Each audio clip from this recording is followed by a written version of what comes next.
ZEE5 ಇರುವಾಗ ನೀವು ನಿಮ್ಮ ನೆಚ್ಚಿನ ಶೋಗಳನ್ನ ಎಂದಿಗೂ ಮಿಸ್ ಮಾಡಿಕೊಳ್ಳುವುದಿಲ್ಲ. ಅದು ಸಂಪೂರ್ಣ ಉಚಿತವಾಗಿ. ತಾತ ಎಲ್ಲ ವಿಷಯ ಹೇಳಿದ್ರು. ನಿಮಗೆ ಹೇಗೆ ಥ್ಯಾಂಕ್ಸ್ ಹೇಳಬೇಕು ಅಂತಾನೆ ಗೊತ್ತಾಗ್ತಾ ಇಲ್ಲ. ನಿಮ್ಮಿಂದ ತುಂಬಾ ದೊಡ್ಡ ಉಪಕಾರ ಆಯ್ತು. ಥ್ಯಾಂಕ್ಸ್ ಎಲ್ಲ ಹೇಳೋದು ಬೇಕಾಗಿಲ್ಲ. ಇದನ್ನ ನಾನು ಅವತ್ತೇ ಹೇಳಿದ್ದೀನಿ. ಇದು ನನ್ನ ಕರ್ತವ್ಯ ಅಷ್ಟೇ. ಅದು ನಿಮ್ಮ ದೊಡ್ಡ ಗುಣ. ಆದಷ್ಟು ಬೇಗ ನಿಮ್ಮ ಹಣನ ವಾಪಸ್ ಕೊಡ್ತೀವಿ. ಸಮರ್ಥ್, ನೀವು ನಿಮ್ಮ ತಾತನ ಮೊಮ್ಮಗನೇ. ನಿಮಗೂ ಅಷ್ಟೇ ಸ್ವಾಭಿಮಾನ ಇದೆ. ಇಲ್ಲ ರಾಮ್ ಅವರೇ, ಈ ಮನೆ ತಾತ ಬೇವ್ರ ಹರಿಸಿ ಕಟ್ಟಿರೋ ಮನೆ. ಹಾಗೆ ನೋಡಕ್ ಹೋದ್ರೆ ಈ ಮನೆ ಮೇಲಿರೋ ಸಾಲನ ತೀರಿಸ್ಬೇಕಾಗಿರೋದು ನನ್ನ ಕರ್ತವ್ಯ. ನೀವು ಸಹಾಯ ಮಾಡಿದ್ರೆ ಅನ್ನೋ ಕಾರಣಕ್ಕೆ ನನ್ನ ಕರ್ತವ್ಯನ ಮರಿಬಾರ್ದಲ್ವಾ? ದಯವಿಟ್ಟು ಇಲ್ಲ ಅನ್ಬೇಡಿ. ಆದಷ್ಟು ಬೇಗ ನಿಮ್ಮ ಹಣನ ವಾಪಸ್ ಕೊಡ್ತೀನಿ. ನಿಮ್ಮ ಸ್ವಾಭಿಮಾನಕ್ಕೆ ನಾನು ಯಾವತ್ತೂ ಅಡ್ಡ ಬರಲ್ಲ. ಫೈನ್, ನಿಮ್ಗೆ ಯಾವಾಗ ಆಗುತ್ತೋ ಆವಾಗಲೇ ಕೊಡಿ.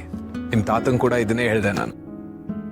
ನಿಮ್ಮ ಜೀವನದಲ್ಲಿ ತುಂಬಾ ಸಮಸ್ಯೆಗಳಾಗಿದೆ ಅಂತ ನನಗೆ ಗೊತ್ತು.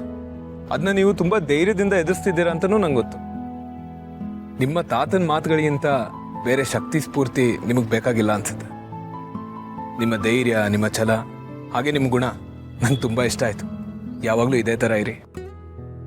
ಅಂದಾಗೆ ಸಮರ್ಥ್, ಇನ್ನೊಂದು ವಿಷಯ, ಯಾವುದೇ ಪರಿಸ್ಥಿತಿ ಇರಲಿ ನಿಮಗೆ ಸಹಾಯಕ್ಕೆ ನಾನೊಬ್ಬ ಇದ್ದೀನಿ ಅಂತ ಮಾತ್ರ ಮರಿಬೇಡಿ. ಸರಿ sir, thank you. See you soon. ಬಾಯ್.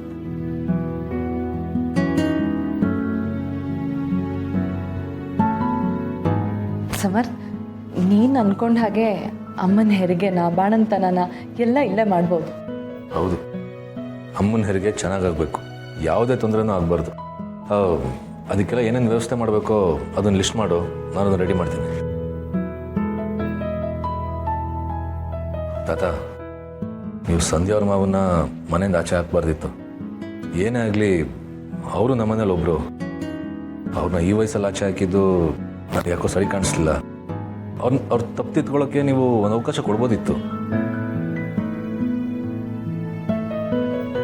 ಅದರ ಬಗ್ಗೆ ನಾನು ಯೋಚನೆ ಮಾಡ್ತೀನಿ. ನೀನು ತಲೆ ಕೆಡಿಸ್ಕೋಬೇಡ. ಹೊರಟಿದೀಯಾ? ಹೊರಡು. ಸರಿ ತಾತ, ಬರ್ತೀನಿ.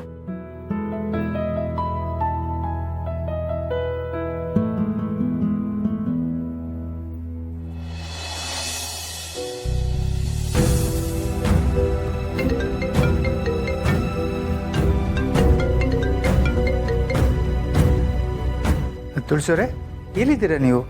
ನಾನು ಮನೆಯಲ್ಲೆಲ್ಲ ಹುಡುಕ್ತಾ ಇದ್ದೀನಿ. ಅದು ನಾನು ಬೆಳಗ್ಗೆನೇ ದೇವಸ್ಥಾನಕ್ಕೆ ಬಂದೆ ಮಾಧವ್ ಅವರೇ. ನೀವು ಮಲಗಿದ್ರಲ್ಲ, ಹಾಗಾಗಿ ಹೇಳಿ ಬರೋಕ್ಕಾಗಲಿಲ್ಲ. ಮಲಗಿದ್ರೆ ಎಬ್ಬಿಸ್ಬೇಕು ತಾನೆ, ನಾನು ಬರ್ತಾ ಇದ್ದೆ. ನೀವು ಈ ಟೈಮಲ್ಲಿ ಒಬ್ಬೊಬ್ಬರೇ ಓಡಾಡಬೇಡಿ ತುಳಸಿಯವರೇ. ನೀವು ಒಬ್ಬೊಬ್ಬರೇ ಓಡಾಡುವಾಗ ಸುಸ್ತಾದರೆ ಏನು ಮಾಡ್ತೀರಾ? ಸರಿ, ಯಾವ ದೇವಸ್ಥಾನ ಅಂತ ಹೇಳಿ, ನಾನೇ ಬರ್ತೀನಿ. ಪರವಾಗಿಲ್ಲ ಮಾಧವ್ ಅವರೇ, ಪೂಜೆ ಎಲ್ಲ ಮುಗಿದಿದೆ. ಇನ್ನು ಸ್ವಲ್ಪ ಹೊತ್ತಿಗೆ ನಾನೇ ಬಂದ್ಬಿಡ್ತೀನಿ. ನನಗೇನೂ ಆಗಿಲ್ಲ, ನಾನು ಆರಾಮಾಗೇ ಇದ್ದೀನಿ. ಸರಿ, ಆದಷ್ಟು ಬೇಗ ಬನ್ನಿ. ಹುಷಾರು. ಸರಿ ಮಾಧವ್ ಅವರೇ, ಬರ್ತೀನಿ.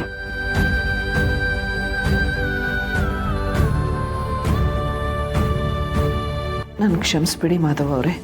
ನನಗೆ ಸುಸ್ತಾಗ್ತಾ ಇತ್ತು, ತುಂಬ ಹೊಟ್ಟೆ ನೋವಾಗ್ತಾ ಇದೆ ಅಂತ ಹೇಳಿದ್ರೆ ನೀವು ಗಾಬರಿ ಆಗ್ತೀರಾ. ಅದಕ್ಕೆ ನಿಮ್ಗೆ ಹೇಳ್ದೆ ಬಂದ್ಬಿಟ್ಟೆ. ತುಳಸಿ ಅವರು ನಾನೇ ಡಾಕ್ಟರ್ ಕರೀತಾ ಇದ್ದಾರೆ. ದೇವ್ರೆ, ಮಗುಗೆ ಯಾವ ತೊಂದರೆನೂ ಆಗದೆ ಇರಲಿ. ಮಗು ಬೆಳವಣಿಗೆ ಆರೋಗ್ಯವಾಗಿರಲಿ.